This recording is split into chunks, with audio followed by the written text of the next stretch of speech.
النبی الکریم وعلی آلہ واصحابہ اجمعین الحمد للہ الذی ہدانا لہذا وما كنا لنهتدی لولا ان ہدانا اللہ رب اشرح لی صدری ویسر لی امری واحلل عقدۃ من لسانی یفقہوا قولی۔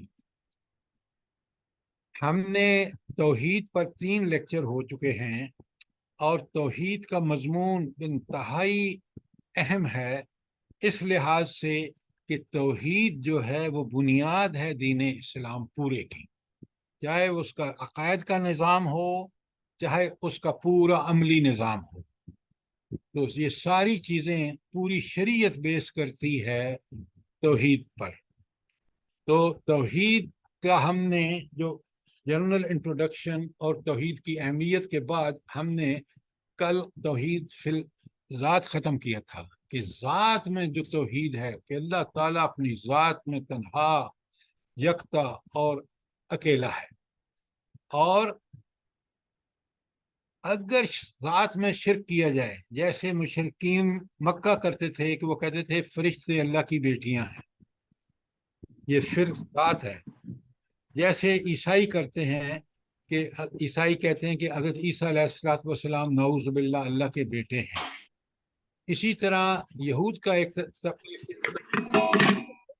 جو حضرت عزیر کو اللہ کا بیٹا مانتا ہے۔ یہ سارے شرک کی بات ہیں اور یہ شرک کی بدترین قسم ہے، اس کی تفصیلات میں بیان کر چکا ہوں۔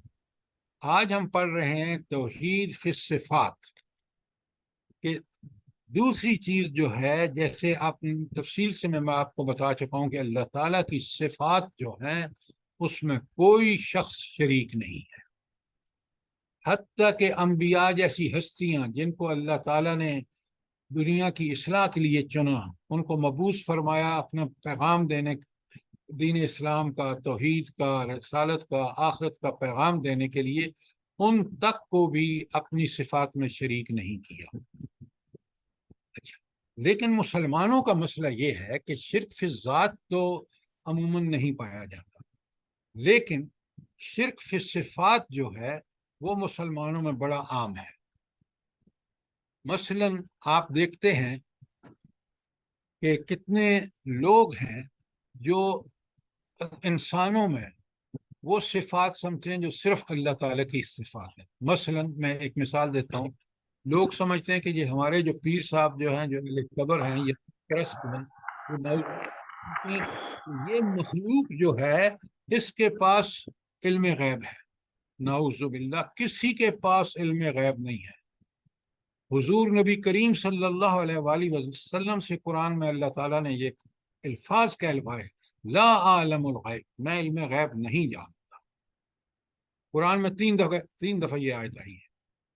لہذا صفات اللہ کی، چاہے وہ کسی قسم کی صفات، اس میں کوئی شریک نہیں ہے، اور اسی کے لیے یہ سورہ یوسف کی آیت ہے، آپ کے سامنے ہے، وَمَا يُؤْمِنُ أَكْثَرُهُمْ، اور ان میں سے اکثریت اللہ تعالیٰ کو نہیں مانتی، الا، مگر، وَهُمْ مُشْرِكُونَ، تو ساتھ دوسروں کو بھی شریک کرتے ہیں، یعنی اللہ کو بھی مانتے ہیں اور پھر اہل قبور پہ بھی طرح طرح کے ان میں صفات شامل کرتے ہیں جو اللہ کی ہے، بتوں میں اور اپنے پیروں میں وغیرہ وغیرہ۔ یہ بہت بڑا شرک ہے کہ جو صفات اللہ رب العالمین کی ہیں وہ کسی اور کی نہیں ہو سکتی۔ اب اگر آپ کا کوئی سوال نہیں ہے تو ہم آگے چلتے ہیں، اور نیکسٹ آپ دیکھ رہے ہیں کہ اصل میں تو یہ ذرا غور سے اگر دیکھیں تو توحید ربوبیت کیا ہے؟ کسی کو پیدا کر کے اس کو پالنا پوسنا، اس کی کفالت کرنا، اس کو ضروریات پوری کرنا، اس کا کفیل ہونا، تو یہ صرف اور صرف اللہ تعالیٰ ہے۔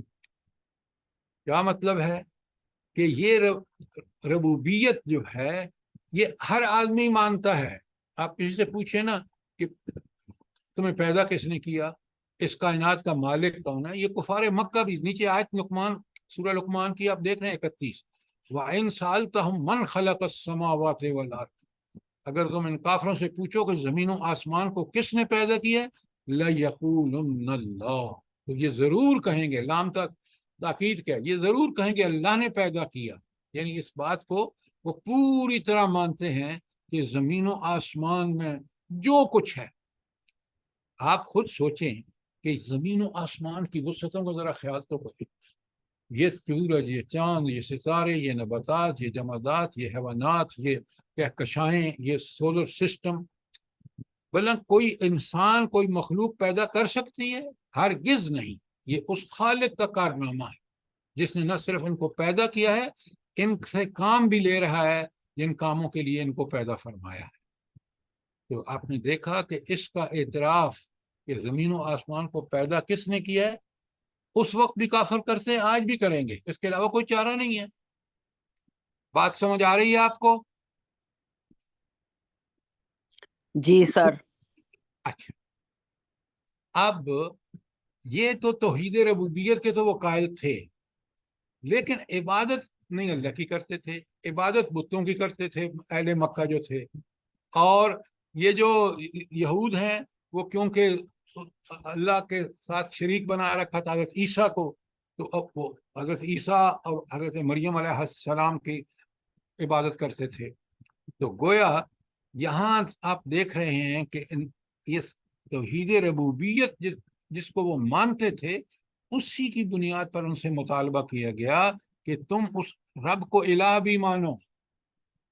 پھر دیکھیں سوالوں سے، قُل لِمَنِ الْأَرْضُ وَمَنْ فِيهَا، بتاؤ تو صحیح یہ زمین اور اس میں جو کچھ ہے اس کا کون مالک ہے، ان کنتم تعلمون، اگر تم جانتے ہو تو بتاؤ تو صحیح. پھر جواب آ رہا ہے سیقولون اللہ، تو قریب کہیں گے جواب کیا ہوگا، ان سیقولون للہ، یہ اللہ کے لیے ہے. قرآن پھر ان سے جھنجھوڑتا ہے، افلا قل افلا تذکرون، ان سے پوچھو کہ تم پھر نصیحت کیوں نہیں حاصل کرتے؟ جب اس کو تم نے مالک اور رب مان لیا تو اس کو الہ بھی مانو، اطاعت بھی خالصتاً اس کی کرو. پھر سوال دیکھیں، یہ بالکل ان خود جو مانتے تھے اس سے ان کو پہلے منوا کر پھر ان کے سامنے مطالبہ رکھا. قل، اے اللہ کے رسول ان سے پوچھو، من رب السماوات السبع و رب العرش العظیم، بھلا ان سے پوچھو تو صحیح کون 7 آسمانوں کا مالک ہے اور کون عرش عظیم کا مالک ہے. رب العرش العظیم، یہاں رب کا معنی مالک ہوگا. کیا جواب دیں گے؟ سیقولون للہ، تو ان کا جواب صرف یہی ہوگا کہ یہ سب اللہ ہی کا کارنامہ ہے. تو اللہ تعالیٰ کہتے ہیں، پھر سوال جھنجھوڑ کے کہتے ہیں قل افلا تتقون، پھر تم اللہ سے ڈرتے کیوں نہیں ہو، تم اللہ کا تقوی کیوں نہیں اختیار کرتے، تم نیکی کیوں نہیں کرتے اور برائی سے کیوں نہیں بچتے جو اللہ کا حکم ہے. تم تقوی یہی ہے کہ ہر اس چیز سے جسے اللہ نے روکا ہے رک جاؤ اور جس کا حکم دیا اس کو کرو. یہ وہ کام نہیں کرتے تھے، اسی لیے ان کو جھنجھوڑا جا رہا. کوئی سوال، کوئی کامنٹس، اگر کوئی چیز سمجھ نہ آئی ہو تو ضرور پوچھیں.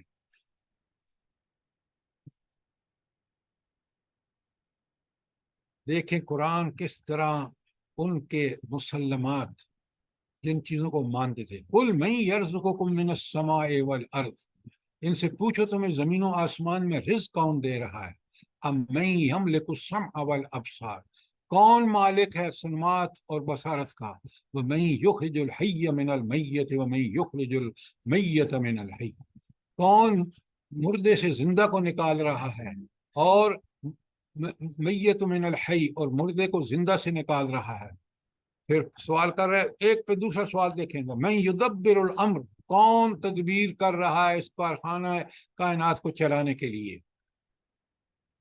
آپ خود سوچئے، ہمیں کوئی سوال کرے تو ہم فوراً اس کا جواب دیں گے فَسَيَقُولُونَ اللَّهُ، یہ سارے کام تو خود اللہ کر رہا ہے، اس کے سوا کوئی نہیں. اور فرمایا فَقُلْ، پھر تم اللہ سے ڈرتے کیوں نہیں ہو، اس کے حکم کے مطابق زندگی کیوں نہیں گزارتے. دیکھیں دلائل، اور دلائل کے بعد ان کو جھنجھوڑ کے یہ کہنا کہ تم اللہ کے بندے ہو، اللہ کے غلام ہو، اللہ کے عبد ہو، لہذا جب اس اللہ کو تم خالق مالک رازق زندہ کرنے والا سمجھتے ہو تو پھر اسی کے حکم پہ چلو.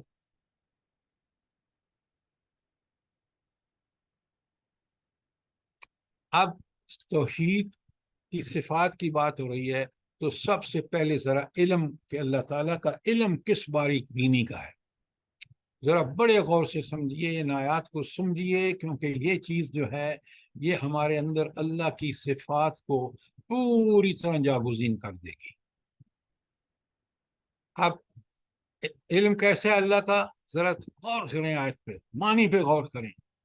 وَمَا تَسْقُطُ مِنْ وَرْقٍ، کوئی پتا جو زمین پر گرتا ہو، الا يعلمها، اس کو بھی اللہ جانتا ہے.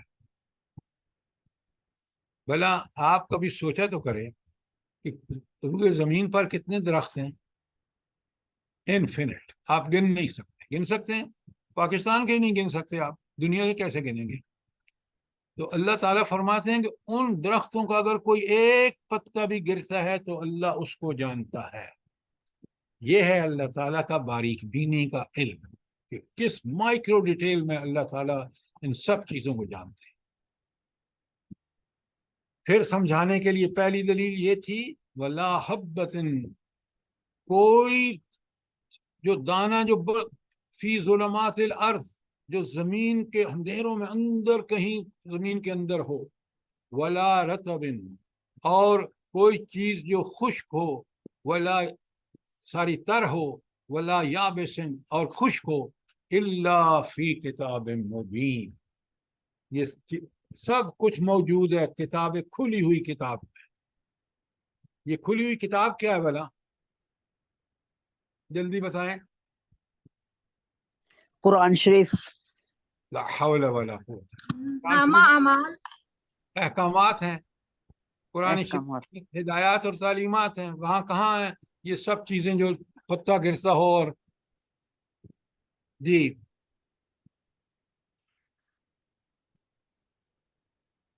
جلدی بتائیں. لوح محفوظ.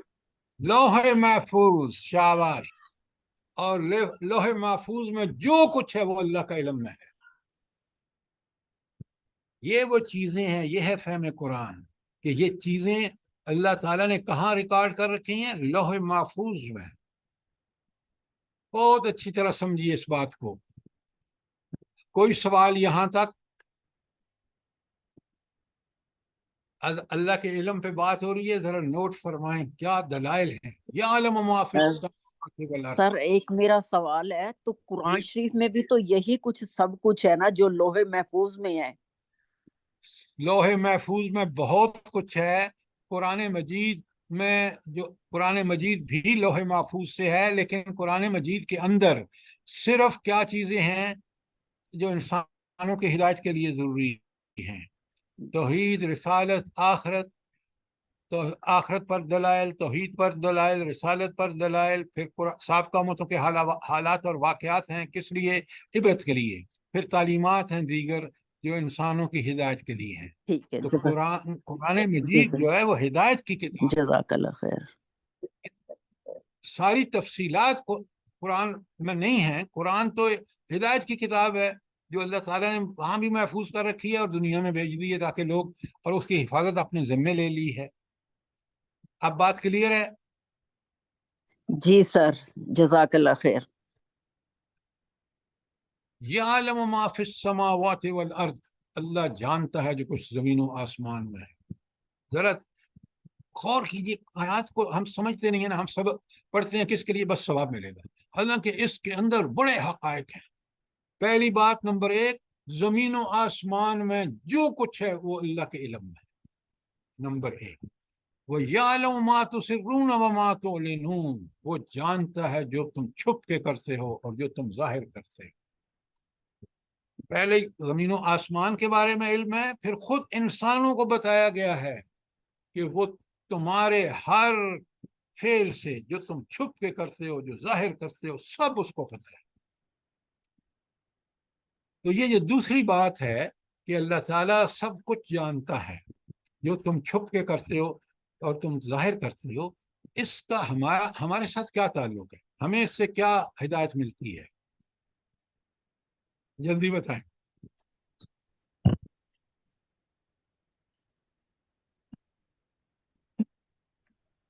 جی شاباش. یہ ہم لکھا ہے جب شرک ہم فی اکیلے ہوں. شرک.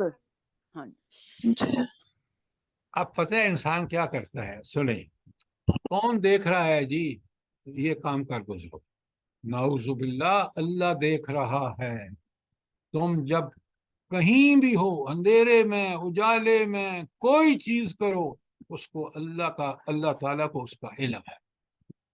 اس لیے ہوش سے زندگی گزارو، تنہائیوں میں بھی، اکیلے میں بھی اللہ رب العالمین کو یاد رکھو، اس کے حکم کے مطابق. اگلی نمبر 3 پہ جو بات آ رہی ہے نا، بڑی اہم ہے. پہلی تھی یعلم ما فی السماوات والارض، زمین و آسمان کی ہر چیز کا علم. نمبر 2 یعلم ما تسرون وما تعلنون، وہ ہستی جانتی ہے جو تم چھپ کے کر رہے ہو اور جو تم ظاہر کر رہے ہو. آخری بات تو بہت ہی باریکی بینی کی ہے، واللہ علیم بذات الصدور. اللہ تعالیٰ کون ہے؟ سینوں میں جو باتیں اٹھتی ہیں ان کو جانتا ہے، وسوسے، خیالات، تمہارے ارادے بھی اللہ کو پتہ ہے. تو دل کو ہمیشہ اس بات کا پابند بنانا چاہیے کہ ہم وہ باتیں کریں، وہ باتیں سوچیں، وہ خیالات آئیں، وہ وسوسے ہیں جو اللہ کو پسند ہیں. شیطانی وسوسوں سے، برائی کے کاموں کے خیالوں سے بھی بچیں. آیت کس طرح ہمیں ہدایت کی، تو ہدایت کس طرح جو ہے وہ ہمیں باریک بینی سے اللہ تعالیٰ بتا رہے ہیں. تو آیات سے ہدایات اخذ کریں کہ رب نے ہدایت کے حوالے سے کتنی عظیم، کہ اللہ کا علم زمین و آسمان ہوں، تم ظاہر کرو یا چھپے کرو، تمہارے دلوں کے خیالات تک سے واقف ہے. اس اللہ کے ساتھ تمہارا معاملہ ہے. لہذا سینوں کے رازوں کو بھی اللہ کے حکم کے مطابق بناؤ. اچھا، اس میں ایک حدیث آپ یاد رکھیں نا، تو وہ بڑی آپ کو کام آئے گی دنیا میں ہدایت پہ قائم رہنے کے لیے. رسول اللہ صلی اللہ علیہ وآلہ وسلم نے فرمایا کہ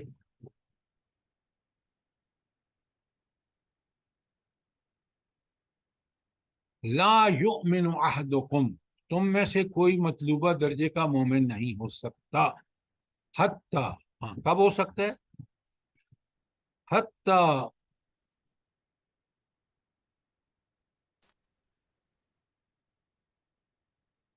میں اس کا خلاصہ بیان کر رہا ہوں کیونکہ الفاظ اب میرے ذہن سے نکل رہے ہیں. حتی، یہاں تک کہ تمہاری خواہش نفس اس چیز کے تابع نہ ہو جائے جو میں لے کے آیا. خواہش نفس، وسوسے، خیال، ارادے، وہ کس کے تابع ہونے چاہیے؟ شریعت جو اللہ نے نازل کی ہے محمد رسول اللہ صلی اللہ علیہ وسلم پر. یہ ہے وہ کہ ہم اللہ کا، کیونکہ ہم دلوں کے راز سے واقف ہے.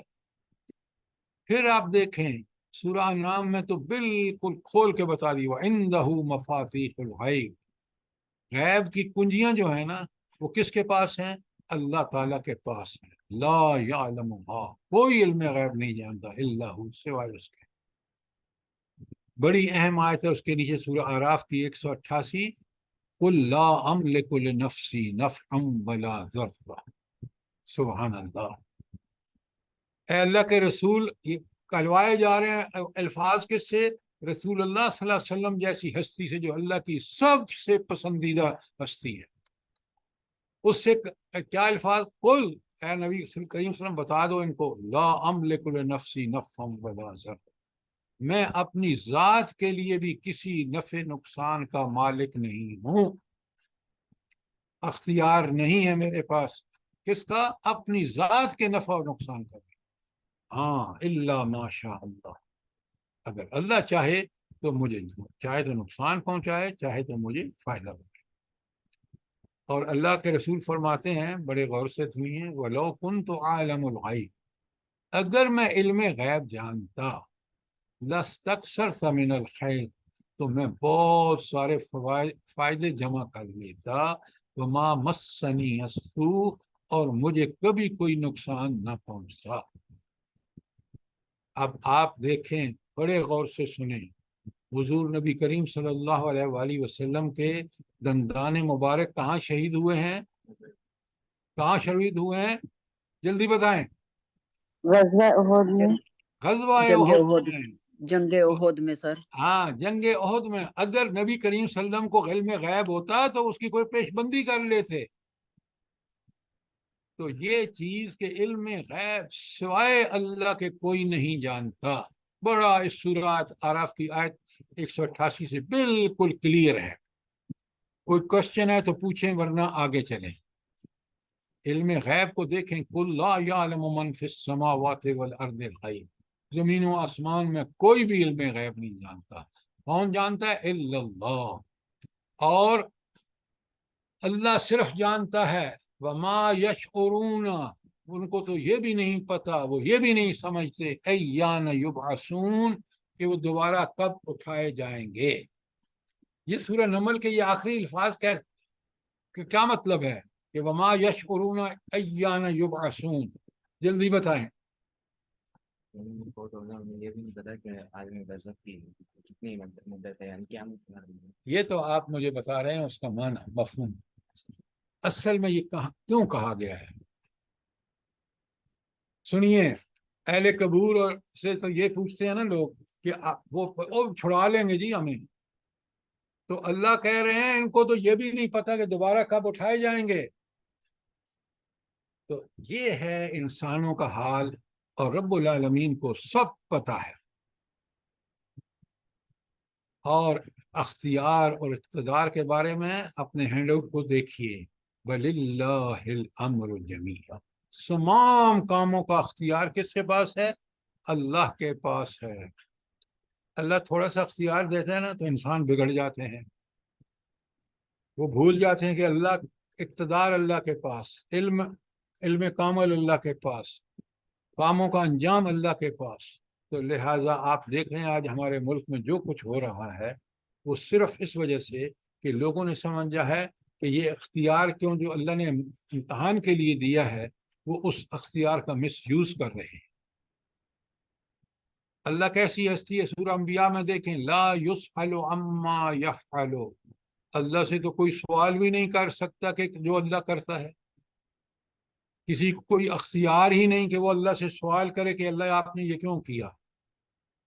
وَهُمْ يُسْأَلُونَ، لوگوں سے ضرور سوال کیا جائے گا۔ اچھا، اللہ سے کیوں سوال نہیں کیا جا سکتا؟ بتائیں مجھے ذرا۔ کیونکہ اللہ حاکم ہے، اللہ کی مرضی ہے، جو چاہے کرے۔ یہ ٹھیک جواب نہیں ہے۔ اور سر کیونکہ ہمیں پتہ ہونی چاہیے کہ اللہ تعالیٰ بہترین انصاف کرنے والا ہے، اور اللہ تعالیٰ فیوچر کا بھی علم رکھتے ہیں، مطلب اللہ تعالیٰ کو بہترین پتہ ہے۔ بے شک آپ کی بات ٹھیک ہے۔ سر کسی اس بندے کو لیے اختیار تو نہیں ہے کہ وہ اللہ تعالیٰ کو چیلنج کرے۔ نہیں، اختیار کی بات الگ ہے، وہ بات ٹھیک ہے، لیکن کیوں سوال نہیں کر سکتے؟ اس کا جواب یہ ہے کہ اللہ تعالیٰ جو کچھ کرتا ہے وہ بالکل 100% ٹھیک کرتا ہے۔ اللہ حق کرتا ہے، اللہ ظلم نہیں کرتا۔ اللہ تعالیٰ جو بھی عمل کرتا ہے کائنات میں وہ پر حق ہے۔ سوال تو اس پہ ہوتا ہے جس میں غلطی ہو، ہم غلطی کر سکتے ہیں اس لیے ہم سے سوال ہوگا۔ سر ولا یخاف عقباها، جی، اللہ تعالیٰ جو فیصلے کرتا ہے ولا یخاف عقباها، یہ سورہ شمس کی آخری آیت۔ دیکھیں وہ بات جو آپ فرما رہے ہیں ٹھیک ہے کہ کس لیے کہ اس کے فیصلے برحق ہیں، تو اس کو اس برحق فیصلے پر اللہ کو کوئی شبہ بھی نہیں ہے کہ اس کا انجام غلط ہوگا، برحق عمل کا نتیجہ بھی برحق ہوگا۔ لہذا اللہ سے سوال اس لیے کوئی نہیں کر سکتا کہ اللہ حق کرتے ہیں، اس کا جواب آپ کے پاس ہونا چاہیے۔ اللہ اکبر، سورہ فاطر میں دیکھیں، ما یفتح اللہ الناس ما یفتح اللہ للناس من رحمت، اگر اللہ اپنی رحمت کے دروازے کھول دے، فلا ممسک لہا، کوئی اس کو بند نہیں کر سکتا۔ اللہ یہ فیصلہ فرما لے نا کہ اس پر رحمت کرنی ہے تو اس کو کوئی روک نہیں سکتا۔ تو یہ اللہ کی رحمت کس کو ملتی ہے بھلا؟ دیکھیں نا، کس کے لیے اللہ تعالیٰ اپنے رحمت کے دروازے کھولتا ہے بھلا؟ بتائیں۔ جو قرآن اور سنت پہ چلتے ہیں، جو قرآن و سنت پر چلتے ہیں، جو اس کے تابعدار اور فرمانبردار ہوتے ہیں، اور تابعداری اور فرمانبرداری قرآن و سنت کے مطابق ذاتی ہے۔ جب ایسے لوگ یہ کرتے ہیں، چاہے وہ فرد ہو، چاہے وہ پورا اجتماعیت ہو، معاشرہ ہو، اگر اس کو اللہ کی رحمت چاہیے تو پھر وہ اللہ تعالیٰ کے نافذ کرے قرآن و سنت کے فیصلوں کو اپنی زندگی پر، اپنے ملک میں۔ اور اگر وہ نافذ نہیں کرے گا تو وہ ذلت اور پستی کی انتہا دیکھے گا، جیسے آج ہم پاکستان میں دیکھ رہے ہیں۔ وَمَا يُمْسِكُ، اور اللہ اگر روک لے رحمت کو، فلا مرسل لہ، تو کوئی اس کو جاری نہیں کر سکتا، من بعدہ، اس کے حکم کے بغیر، اس کے بعد۔ اچھا یہ کیوں ہوتا ہے سب کچھ کہ اللہ تعالیٰ جب فیصلہ فرما لے رحمت کا، کوئی روک نہیں سکتا، جب وہ اپنی رحمت روک لے تو کوئی جاری نہیں کر سکتا؟ کیوں ہوتا ہے یہ؟ سر یہ آزمائشیں ہوتی ہیں نا۔ آپ آیت کو نہیں دیکھ رہے، آپ آیت کو نہیں دیکھ رہے۔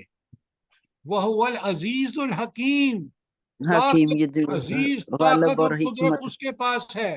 یہی وہ وجہ طاقت اور قدرت کے، اس کی رحمت جب جاری کر دے کوئی روک نہیں سکتا، جب وہ روک لے تو کوئی جاری نہیں کر سکتا۔ یہ اس کی صفت ہے العزیز، پہلی بات۔ اس کے آگے کیا ہے؟ الحکیم۔ الحکیم کیوں ہے؟ یہ سارا رحمت کا جاری کرنا، رحمت کا روکنا کس بنیاد پر ہے؟ حکمت کی بنیاد۔ سمجھیں تو صحیح ذرا، آپ کو قرآن ہمیشہ باہر مت جائیے، آیت کے اندر سب کچھ اللہ تعالیٰ نے رکھ دیا ہے۔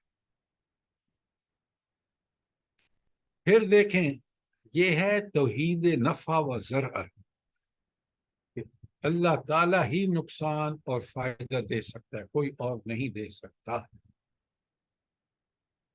سورہ فتح میں فرمایا قل، اے اللہ کے رسول نے بتاؤ، فَمَن يَمْلِكُ لَكُم مِّنَ اللَّهِ شَيْئًا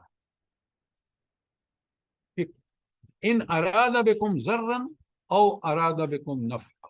اے نبی صلی اللہ علیہ وسلم ان کو بتاؤ، تمہارے معاملے میں اللہ کے فیصلے کو روک دینے کا کچھ بھی اختیار رکھتا ہے، ساری اللہ کچھ ہر قسم کا اختیار رکھتا ہے، خواہ وہ تمہیں نقصان پہنچانے کا مسئلہ ہو یا فائدہ پہنچانے کا۔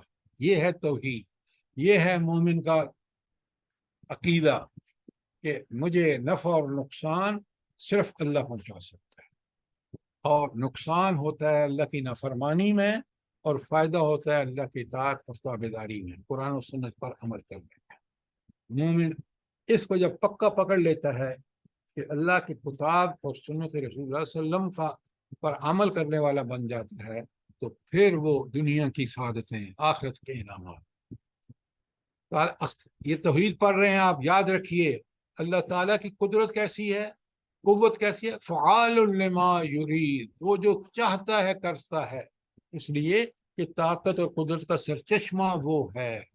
لا یسأل عما یفعل، کوئی اس سے نہیں پوچھ سکتا کہ اے رب العالمین یہ آپ نے کیوں کیا، اس لیے کہ وہ برحق کرتا ہے۔ وہم یسألون، انسانوں سے سوال کیا جائے گا جب ان کو اللہ تعالیٰ اقتدار اور اختیار دیتا ہے، پھر وہ کیا کرتے ہیں، ان سے ایک ایک دمڑی کا حساب لیا جائے گا۔ واللہ یحکم، توحید یہ ہے کہ اللہ حکم دیتا ہے، لا معقب لحکمہ، کوئی اس کے فیصلے پر نظر ثانی کرنے والا نہیں۔ ذرا غور فرمائیں، اتنے فیصلے برحق ہیں کہ ضرورت ہی نہیں ہے نظر ثانی کی۔ آپ سوچیں ذرا، دنیا میں آج اپنے ملک میں دیکھیں، پہلے فیصلہ مجسٹریٹ یا لوور کورٹ کرتی ہے، پھر سیشن جج کے پاس اپیل، پھر ہائی کورٹ میں، پھر سپریم کورٹ میں، 4 اپیلوں کے بعد بھی فیصلہ جو ہے اس میں نقص ہوتا ہے۔ کہاں ہے آپ کی سپریم کورٹ؟ ملک میں ظلم و ستم کی انتہا ہے۔ ایک ایک چیز دیکھیں کہ آپ حیران رہ جائیں گے۔ تو لہٰذا یہ ہے توحید کہ اللہ اقتدار ہو، اختیار ہو، یہ جو ہے نا کہ کارساز اور بگڑی بنانے والا صرف اللہ تعالیٰ ہے. ان آیات کو پڑھیں سمجھیں ذرا خدا کے لیے. ما لکم من دون اللہ من ولی ولا نصیر. اللہ تعالیٰ کے سوا تمہارا کوئی حامی اور ناصر نہیں ہے. یہ جو ہمارے ملک کے حکمران ملک کے ساتھ کھلواڑ کرتے رہے ہیں، آج دیکھ رہے ہیں آپ، جن کی رضا کے لیے، جن کی رضامندی کے لیے انہوں نے ملک کو کھلواڑ بنایا، آج ان کس طرح منہ پھیر رہے ہیں. کاش ہم اللہ تعالیٰ کی اطاعت کرتے، رسول اللہ صلی اللہ علیہ وسلم کی اطاعت کرتے، تو آج اللہ ہمارا ولی ہوتا. وَكَفَى بِاللَّهِ وَكِيلًا. کارساز تو صرف اللہ ہے، اس کو کارساز بناؤ. کیا توحید ہے. قرآن کا بیان دیکھیں، سورہ مزمل میں اللہ تعالیٰ فرماتے ہیں لا الہ الا، اس کے علاوہ کوئی معبود نہیں، اس کے علاوہ کوئی حاکم نہیں. فاتخذہ وکیلا، اسی کو کارساز بناؤ. جب تم امریکہ کو کارساز بناؤ گے نا تو تمہارا ملک برباد ہو جائے گا، ذلت اور پستی میں ڈوب جاؤ گے. آپ کے سامنے ہے. اگر تم اللہ کو کارساز بناؤ گے تو مجاہدین افغانستان کی طرح تم امریکہ کو شکست دو گے. دیکھا آپ نے کہ اللہ کو کارساز بنانا، توحید یہی ہے. اللہ اکبر. سورہ انعام میں دیکھیں، قل اغیر اللہ اتخذ ولیا، بڑا جھنجھوڑ دینے والا. اے نبی صلی اللہ علیہ وسلم سے پوچھے، پوچھو کیا اغیر اللہ اتخذ ولیا، کہ میں اللہ کو چھوڑ کر کسی اور کو ولی بناؤں؟ اللہ کون ہے؟ فاطر السماوات والارض، زمین و آسمان کا یہ عظیم سلسلہ، یہ آپ کی کہکشائیں، یہ سورج، یہ چاند، یہ ستارے، یہ نباتات، اس پیدا کرنے گنتے جائیے. ان کو پیدا تو وہ کرے. میں اس کو ولی نہ بناؤں جس کے پاس یہ طاقت اور قدرت ہے؟ کیا میں اس کو چھوڑ کر یہ جو، تو آپ دیکھیں اب بالکل آگے دو آیتیں جو ہیں وہ توحید نفع اور ضرر، نفع اور نقصان اللہ کے ہاتھ میں. یہ جب مسلمانوں نے سوچا نا کہ یہ نفع اور نقصان دوسری ہستیوں کے پاس ہے، آپ دیکھ لیں آج ہمارا کیا حشر ہے. اللہ تعالیٰ فرماتے ہیں بڑا آسان ہے، سورہ نام کی 17 پڑھ رہا ہوں، وَإِن يَمْسَسْكَ اللَّهُ بِضُرٍّ، اگر اللہ تمہیں کسی مصیبت میں گرفتار کر لے، فَلَا كَاشِفَ لَهُ، تو اس کو دور کرنے والا کوئی نہیں، إِلَّا هُوَ، سوائے اس کے. وَإِن يَمْسَسْكَ بِخَيْرٍ، اگر وہ تمہارے لیے بھلائی کا ارادہ کر لے، فَهُوَ عَلَى كُلِّ شَيْءٍ قَدِيرٌ، تو وہ ہر چیز پر قدرت رکھتا ہے. ذرا رک کے غور تو کریں بلا، یہ علی کل شیء قدیر کا کیا مطلب ہے؟ جلدی بتائیں.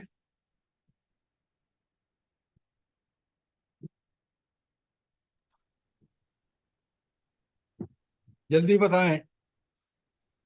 سر اللہ تعالیٰ کہ کا اللہ تعالیٰ طاقت، اقتدار، اختیار کلی ہے.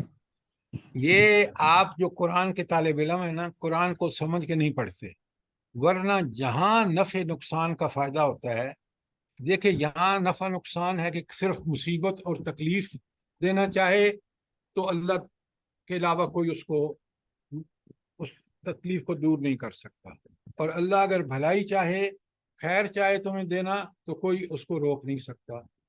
بات تو ہو رہی ہے نا بھلائی اور نقصان کی، فائدے اور نفع کی، لیکن کہا کیا جا رہا ہے الا کل شیء قدیر، اللہ ہر چیز پر قادر ہے. بھائی یہ صرف اسی پر نہیں ہے، اس کو سمجھیں. قرآن میں بار بار آتا ہے کہ بات ایک ہو رہی ہے. اللہ تعالیٰ فرماتے ہیں الا کل شیء قدیر، میں تو ہر چیز پر قادر ہوں. تمہاری ہاری بیماری، تکلیف، تنگ دستی، کوئی چیز ہو، تمہیں شفا دینا ہو، تم سب پہ قدرت اللہ کی ہے. اور پھر سورہ اعراف کی دوبارہ آیت اس لیے آ رہی ہے کہ یہ ہے نبی کریم صلی اللہ علیہ وسلم تک جو ہے وہ بھی اپنے نفع اور نقصان کے مالک نہیں ہے. قل لا املک لنفسی نفعا ولا ضرا، کہ میں تو اپنی ذات کے لیے بھی کسی نفع نقصان کا اختیار نہیں رکھتا، الا ماشاء اللہ، سوائے اس کے جو اللہ چاہے. تو یہ سارے کا سارا کس کے ہاتھ میں ہے؟ یہ ہے توحید، اور یہ خاص توحید نفع اور ضرر کے برابر مقابلے. آیت دیکھیں کس قدر قرآن نے کھول کے. سورہ یونس فرمایا وَلَا تَدْعُ مِن دُونِ اللَّهِ